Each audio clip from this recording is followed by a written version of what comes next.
ડીસામાં ઢુવા road પર આવેલી ગેરકાયદેસર ફટાકડાની ફેક્ટરી અને ગોડાઉનમાં ભીષણ આગ ફાટી નીકળતા 18 મજૂર હોમાયા છે।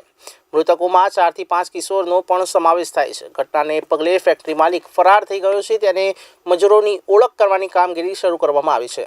એ મુદ્દે વડગામના ધારાસભ્ય અને ગુજરાત પ્રદેશ કોંગ્રેસ સમિતિના કાર્યકારી પ્રમુખ જિગ્નેશ મેવાણીની પ્રતિક્રિયા સામે આવી છે, જ્યારે તેમણે જવાબદારો ફેક્ટરી માલિક અને જે જવાબદારી ચકાસણી અધિકારીની સામે નિષ્પક્ષ કાર્યવાહી કરીને સસ્પેન્ડ કરવાની માંગ કરી છે।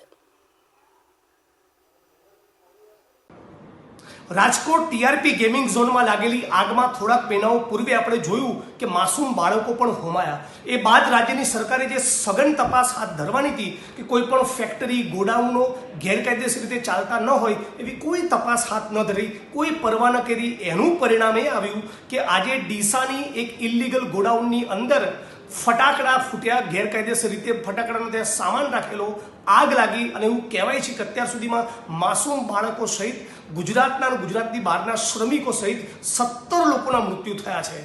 આ અત્યંત ચિંતાજનક વસ્તુ છે। રાજ્યની સરકારે આ બાબતને ગંભીરતાથી લેવાની હતી, છતાં લીધી નહીં। એટલે ફક્ત ગોડાઉનના માલિક અને સંચાલકોની ધરપકડ ન કરતા એમની ધરપકડ તો થવી જ જોઈએ, પણ કયા અધિકારીઓની ચકાસણી કરવાની જવાબદારી હતી એમને પણ તાબડતોબ સસ્પેન્ડ કરી એમની સામે પણ કાર્યવાહી કરવી જોઈએ। અને હું માગણી કરું છું કે પ્રમાણિક અને નિષ્ઠાવાન કેરેક્ટરવાળા, જેની થોડીક સ્પાઇન મજબૂત હોય, જે કોઈ પણ રાજકીય પક્ષની ચાપલૂસી ન કરતા હોય, એવા કોઈ નિષ્પક્ષ અધિકારીને તપાસ સોંપી તમામ કસૂરવારોને જેલના સળિયે પાછળ મોકલવામાં આવે, જેથી ફરી રાજકોટનો ટીઆરપી ગેમિંગ ઝોન પણ ન થાય અને આજે ડીસામાં જે ઘટના બની, ગોડાઉનમાં આગ લાગી અને માસૂમ બાળકો આપણે ગુમાવ્યા, એવી ફરી ગુજરાતમાં ઘટના ન બને।